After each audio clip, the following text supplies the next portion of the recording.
અહીંયા અનેક પોલીસ મિત્રો, પોલીસ કર્મચારીઓ, પોલીસના અધિકારીઓ આપણી સેવા અને સુરક્ષા માટે ખડે પગે છે. એમની માટે જોરદાર તાળીઓ થઈ જાય.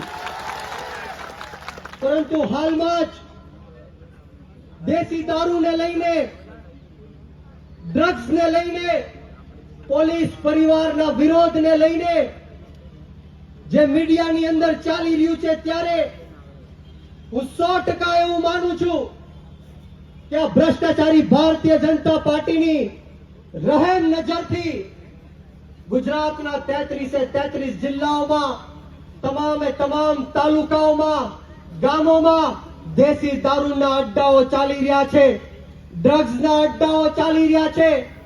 અને આના કારણે આ ગુજરાતના હજારો કરોડો યુવાનો દિવસે ને દિવસે બરબાદ થઈ રહ્યા છે. નાની નાની બહેનો વિધવાઓ બની રહી છે, નાના નાના બાળકો અનાથ બની રહ્યા છે, માતાઓ પોતાના બાળકો ગુમાવી દે છે. ત્યારે આ હર્ષ સંઘવી એવું કહે છે કે કાયદામાં રહેશો તો ફાયદામાં રહેશો. પરંતુ હર્ષ સંઘવી, તમે આ પોલીસને જ કાયદો તોડવા માટે મજબૂર કરો છો. આ ગુજરાતની જનતા જડબા તોડ જવાબ તમને દેવાની છે. હું એક વાર નહીં 1000 વાર કહીશ કે જે પણ પોલીસના અધિકારીઓ દેશી દારૂ અડ્ડા ચલાવવા માટે બુટલેગરોને પ્રોત્સાહન આપશે, દેશી ડ્રગ્સના અડ્ડાઓ ચલાવવા માટે આ માફિયાઓને આગળ કરશે, એ અધિકારીઓના એક વાર નહીં 1000 વાર બક્કલ અને પટ્ટા અમે ગુજરાતની જનતા ઉતારીશું.